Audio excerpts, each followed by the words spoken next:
Pandemi COVID-19 berdampak kepada kesehatan. Tentunya salah satu yang paling dibutuhkan saat ini adalah tabung oksigen.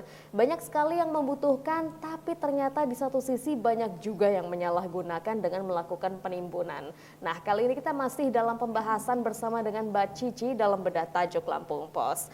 Oke Mbak Cici, tadi kita sempat bicara tentang adanya penimbunan. Nah, apakah memang ini sudah ada kejadian penimbunan di Lampung sendiri, ataukah masih dalam pengusutan, atau seperti apa Mbak Cici? Kalau untuk kasusnya itu sudah ada ya. Kalau di Lampung belum, mungkin di daerah Jawa. Itu ada perusahaan, ada juga pelaku itu yang melakukan penimbunan kelompok ini ya. Biasanya orang tidak sendiri dia. Ditemukanlah di gudang, di sebuah gudang itu puluhan bahkan puluhan ribu ya tabung gas dengan beragam ukuran. Tak cuma tabung gas, obat-obatan juga ada. Ini kan sangat miris sekali ya. Mereka menimbun dan mereka akan menjual dengan harga yang lebih tinggi. Sementara di pasaran kosong. Nah, ini akhirnya polisi sedang menyelidiki ini dan kasusnya masih dalam proses hukum. Kita berharap ini tidak terjadi lagi. Betul, tentunya kita jangan sampai ada lagi ya kasus-kasus yang justru akhirnya menyalahgunakan di masa pandemi seperti saat ini begitu. Nah, apakah sudah ada gerakan dari pemerintah sendiri Mbak Cici untuk memenuhi kebutuhan dari tabung oksigen di Provinsi Lampung ya? Kalau untuk kebutuhan di Lampung sebenarnya mencukupi ya, karena kebutuhan kita itu untuk yang medis ya, itu ada 28 ton per hari, sementara suplai kita ada 36 ton per hari. Tetapi, ini ada tetapinya, ada aturan menyatakan bahwa oksigen ini tidak semuanya digunakan untuk medis atau untuk kesehatan, tapi dibagi dengan karena sektor lain juga memerlukan ya, seperti usaha pabrikan dan juga usaha bengkel itu memerlukan oksigen juga ya untuk kebutuhannya. Aturannya menyebutkan 70% untuk medis dan 30% untuk usaha yang lain, untuk kebutuhan yang lain. Jadi memang masih ada kekurangan, walaupun sedikit tetap ada kekurangan. Nah, inilah yang harus dipenuhi.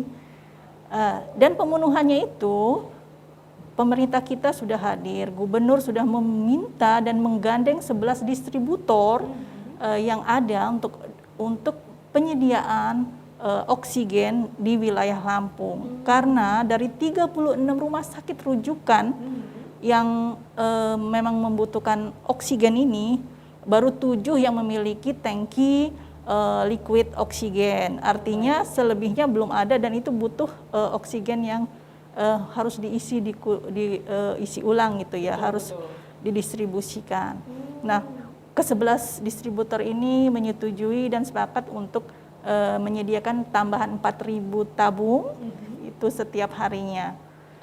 Kemudian juga ada pihak swasta, ini yang patut kita apresiasi dan diharapkan bisa menular ya, yang peduli terhadap kesehatan manusia juga, kita semua.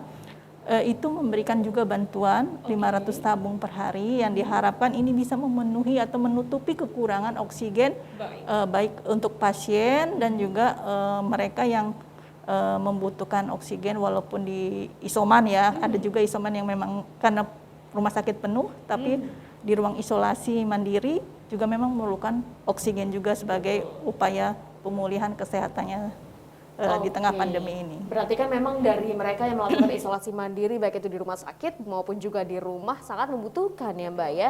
Nah, ini salah satunya juga dari pihak ketiga PT Pusri ya, salah satunya juga sudah bekerja sama tentunya untuk memenuhi tabung oksigen ini sendiri. Nah, apakah terlihat adanya potensi pemenuhan kebutuhan? Apakah sudah cukup dari pihak ketiga tersebut Mbak Cici? Ya, kita harapkan kalau dibilang cukup, itu tentunya kita masih membutuhkannya ya.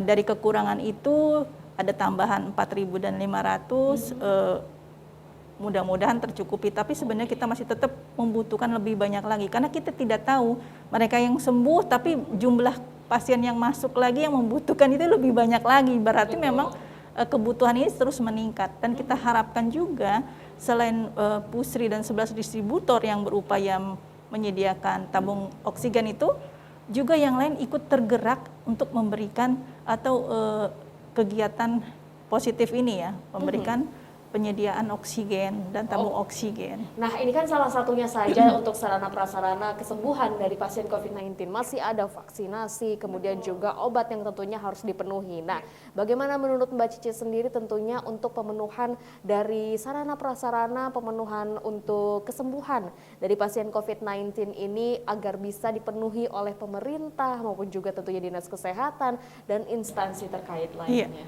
Oksigen memang salah satu yang vital, tapi memang harus ada yang lain untuk kesembuhan ya, obat-obatan terutama juga. Ini juga harus dipenuhi, di rumah sakit harus tersedia, bahkan di apotik pun sekarang banyak yang langka. Itu tadi, karena banyaknya oknum yang mengambil keuntungan sendiri.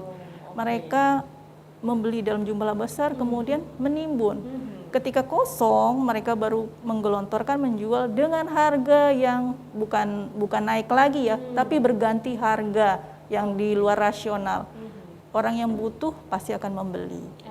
Dan karena ini menyangkut hajat hidup, kehidupan hidup seseorang. Jadi kalaupun mahal nggak apa-apa kalau memang itu untuk menyambung hidup kan, untuk kesehatannya. Kemudian juga tentang vaksinasi. Vaksinasi ini juga kita masih mengalami kendala ya, karena stok vaksin yang ada di Lampung itu sekarang masih kosong, masih menunggu dari pemerintah pusat. Nah, sementara vaksin ini penting untuk meningkatkan kekebalan tubuh.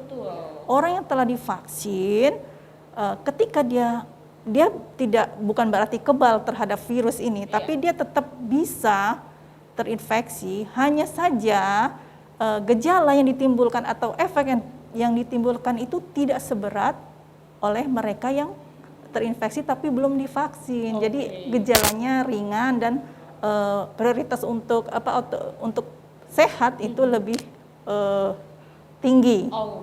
Itulah makanya vaksin harus dikejar untuk meningkatkan herd immunity tadi. Baik, tentunya kita harapkan semoga saja seluruh sarana prasarana untuk kesembuhan pasien COVID-19 tadi bisa tercukupi, dan tentunya juga jangan sampai ada yang mengambil keuntungan di tengah penderitaan masyarakat Indonesia saat ini. Oke, terima kasih Mbak Cici. Baik pemirsa Metro TV Lampung, demikian untuk bedah tajuk Lampung Pos kali ini, namun jangan kemana-mana. Setelah ini kita akan membahas trending topik apa saja yang ada di multi platform Lampung Pos Group lainnya. Tetaplah bersama kami dalam bedah tajuk Lampung Pos.